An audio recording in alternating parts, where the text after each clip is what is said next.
Really, really appreciate everyone coming out here. Thank the other candidates for coming on. Jim, good luck to you. I understand Joe and Ann couldn't make it. They're really busy out there. Forgive my tardiness as well. I'm out there trying to drum a vote. Learning from Engels? Who? I hear he's packing. But my name is Anthony Mele. I appreciate that everyone came out here. I'd like to thank Rally for America for putting this together. As you know, Rally America gets all the blame or all the credit for getting us as far as we did. And I got to thank all the hurricanes who did that. Janine and Lynn and Amparo and Adriana and everyone else. And how you doing back there? So I'm sure that everyone helped put this together. We are a people, grassroots operation. Can you imagine? We put together a Republican primary and won. We railed against the machine. We pulled it off. Now we have to turn around and do the same thing in the general election. Can you imagine the repercussions that's going to happen when we recapture a seat formerly held by an incumbent for nearly 22 years? 22 years of overspending, of overtaxing, overreaching into our lives is about to stop. We're about 300 hours away from victory, people. Buck up. It's going to happen. It's going to pull it out. This is not just rhetoric. This is our lives. Now look, just by a show of hands, let's have some interaction. Just by a show of hands, how many people in here know somebody who lost a job or needs a job? Just by a show of hands. You don't know anybody who knows who needs a job? No one? No, stop my head, No one you know. We got a whole country. You know what the unemployment rate is? It's over 10%. I know exactly how much it is. Okay, over 10%. So a lot of people out there in need of a job. Show your hands again. Now you know. Now you can raise your hand, because look, now you know these people. There you go, sir. Now you know. It's real. It's 100% to the people it affects. This is not just rhetoric. This is not just numbers and statistics on TV. These are people's lives. And it's happening. And we have to do something about it.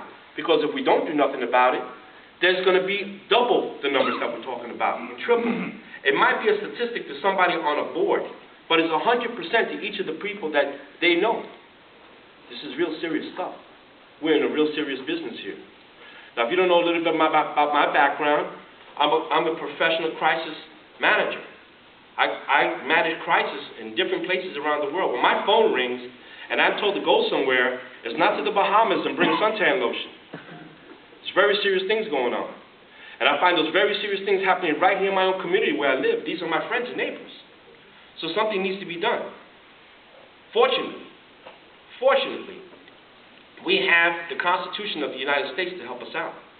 And we have elections. And we have free and fair elections. Some of the places that I returned from do not have that. Those places, the things that we take for granted, are denied many of the people there. The people there who are seasoned citizens and senior citizens are left to rot and die, not cared for. Many of the young remain uneducated. Women are treated as chattel. All the things and freedoms that we have and take for granted are passed to us by the previous generation. And is to be safeguarded by the current generation, to be passed along to the next. And if we don't safeguard it and hold it and preserve it for the next generation, it's gone. There's no second chances. There's no second chances at this. We don't get a second swipe at the ring. It's gone. Then we have to start all over again from scratch. And this is very serious business. Very serious business. So the only way that we have the chance to change government is at the ballot box.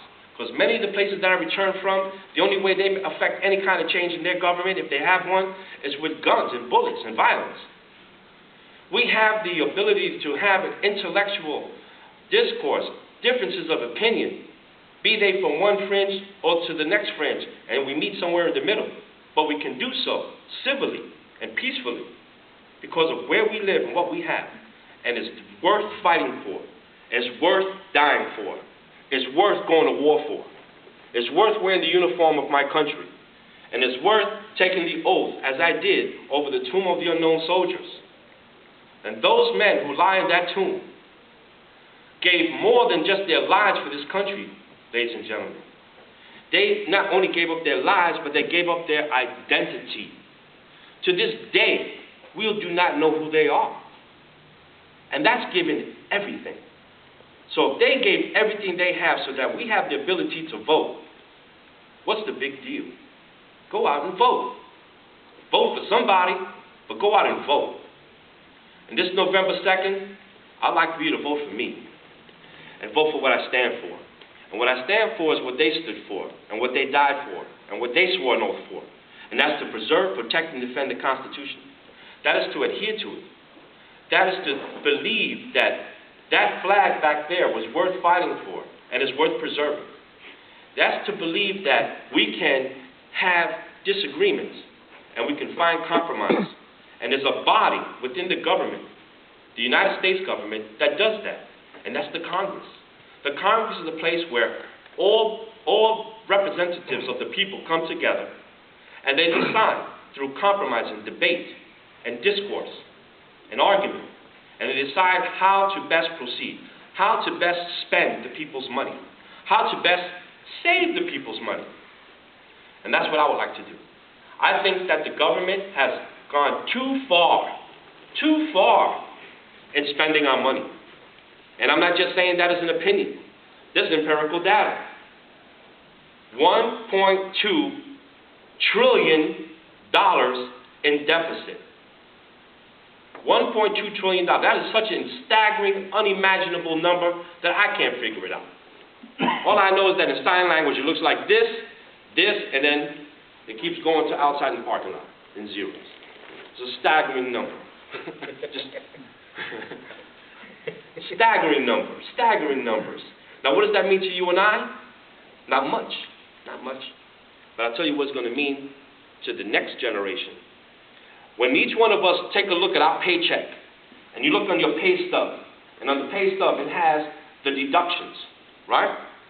And then there's your gross pay, and there's your net pay. And all those deductions in the middle is what the government takes. And we agree for the government to take that.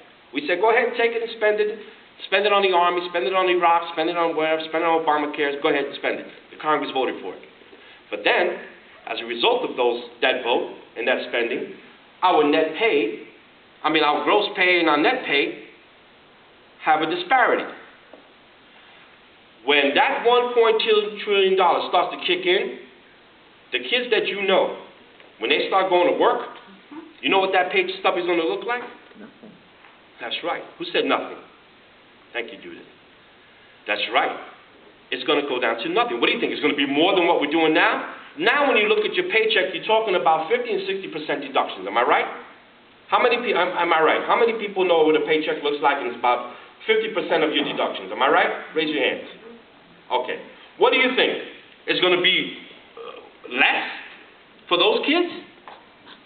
So if you're talking about it's 50% now, it's going to be 67, 80% then. What that represents to them is that they are working for who? For themselves or for the government. If you're paying 50% of your labor and you're paid to the government's now your partner. If you're paying 60% to the government, you're now working for them. And if you're paying 70, 80% for them, you're no longer working for them, you are now a tax slave to them. We are passing along tax slavery to the next generation. If that's not okay with you, then you're going to vote for me November 2nd. If it's okay with you, then keep voting the way you're going, because that's exactly what it is. Because if you're not working for yourself and your labor does not belong to you, then you are a slave. You are an indentured servant. An indentured servant.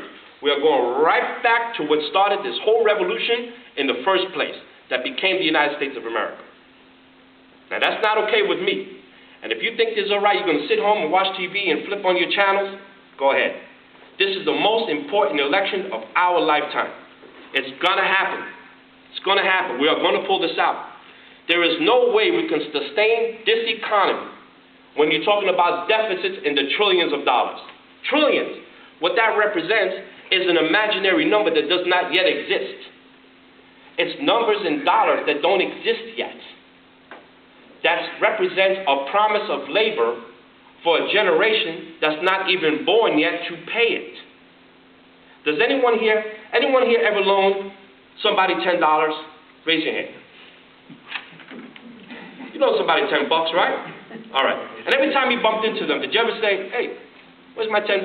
Raise your hand. No way. Still waiting, right? We're going to owe China $1.2 trillion with compounding interest. What do you think China is going to be telling us every now and then? Where's my money? Where's my $1.2 trillion? World War I, World War II. World wars started, why? Over real estate or over economics? I see a lot of gray hair in here. I know you know what happened.